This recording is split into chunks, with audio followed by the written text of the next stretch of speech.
If you activate this dimension of energy, other dimensions of life will open up. One thing is, are you ready for those dimensions? Kundalini Yoga in its essence is the most dangerous form of yoga.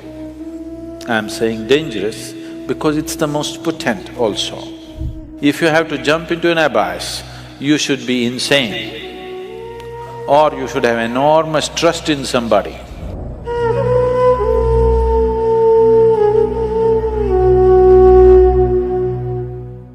So what is Kundalini? Right now, I'm speaking. This is Kundalini. You are alert and listening. If you are alert and listening, that is Kundalini. A flower is blossoming, that is Kundalini. A dog is barking, that is also Kundalini. Or in other words, the fundamental life force in the existence, we call it Kundalini.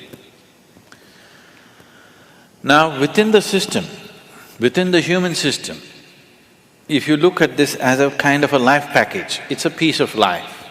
This piece of life is packed in a certain way with layers of this energy. One dimension of energy comes alive immediately because that is necessary for your survival process. The other dimensions of energy will not come alive unless you do something about it. Unless you're aware of it and activate it in a certain way, they do not come into existence, they remain dormant. The dormant energy is way bigger than the energy that is in use right now. To take care of your survival process, to live a physical life completely, to live a complete physical and intellectual life, you need to activate only about 21 of your chakras. Out of this 114, if about 21 of them are on, you will live a complete life. You will not feel any inadequacy. You will live a complete physical life. There'll be no problem with your life. You will think you're a great success, but you are only 21. That is less than 21% out of 114. Less than 20%. At less than 20%, you will feel like a complete life without any inadequacies. The remaining percentage of life, what is it about? It is not even needed if your intention is just to live well. If you activate this dimension of energy, other dimensions of life will open up. One thing is, are you ready for those dimensions? The question is not about whether it's good or bad. The question is just about, are you ready for it? Because even if the best things in life come to your life, when you are not ready for it, it will not be a good thing for you. In your experience, it will not be a good thing if something came to you when you're not ready for it, isn't it so? Even if it's the greatest thing, it may be the greatest thing, but it came to you when you are not ready for it, then it is not a good thing, isn't it? So are you ready for it is the first question. If you're ready for it, what can we do for it? What can we do to activate? There are various ways of doing this, many ways, but the Kundalini Yoga, are people familiar with Kundalini Yoga, practicing or… okay. Kundalini Yoga, I'm not making a comment about anybody, okay? Kundalini Yoga in its essence is the most dangerous form of yoga. I'm saying dangerous because it's the most potent also. What is most potent is always the most dangerous, if improperly handled.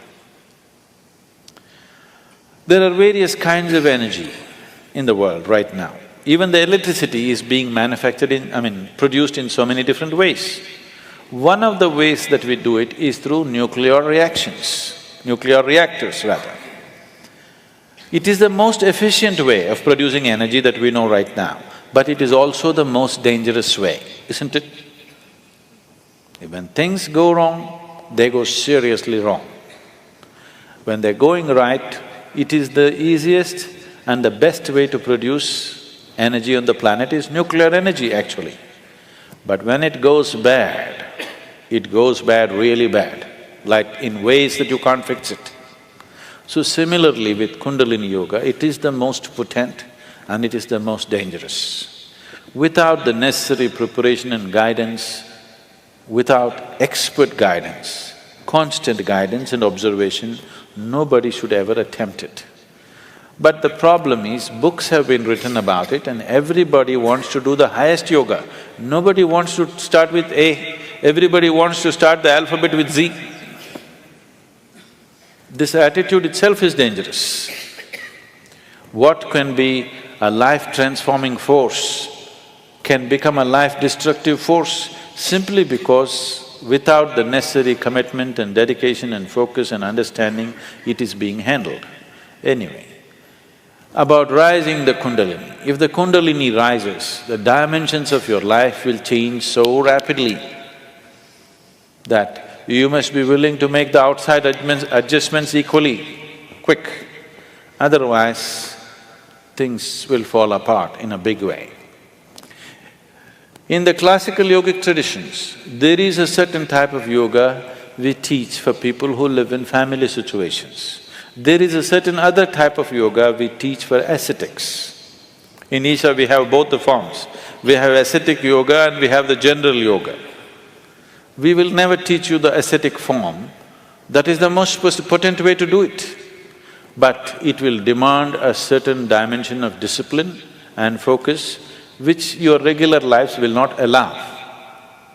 If you do that kind of yoga, it will dismantle your outside life instantly.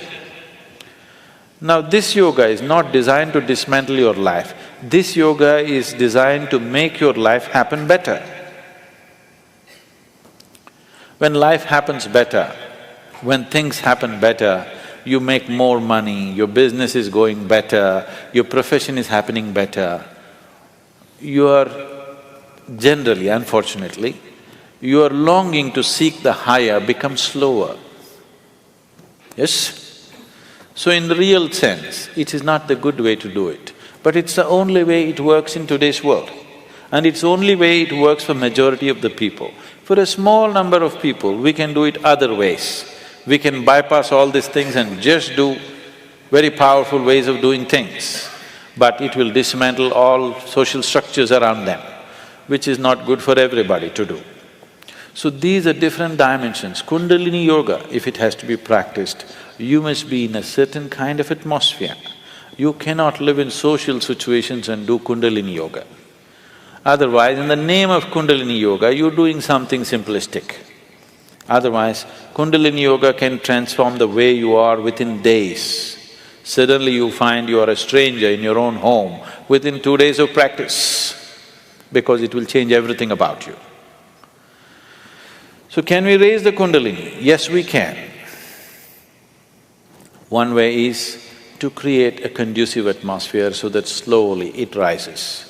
The other way is to provoke it in such a way that it raises quickly. If it rises quickly, then everything changes dramatically.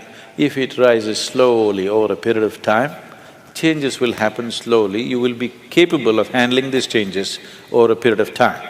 But if it happens very quick, then you will not be able to handle the changes. Things will look like things are falling apart. So there are different ways of doing this. How many ways? There are too many ways. I will not go into how many ways. There are so many ways of doing it. Essentially, there are 112 ways of doing it.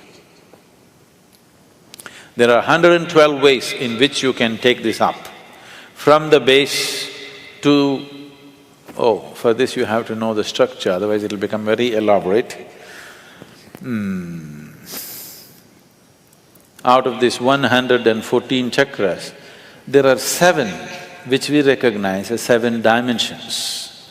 Out of this, 6 are within the body, 1 just outside the physical body. So if you employ these 112 methods, you will handle the 6th chakras. The 7th one you cannot handle. There are 112 ways in which you can attain to a chakra which we refer to as Agna. But from Agna to Sahasrara, there is no way. There is no way to do it. you just have to jump into an abyss.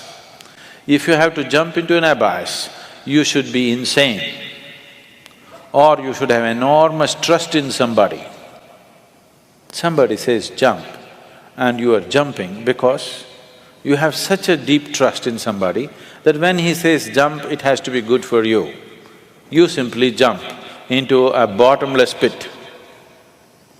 So, the journey from the Mooladhara to Ajna, there are 112 ways to get there. But from there to there is no way. It is just one jump that can happen in trust, in devotion or in madness. Choice is yours.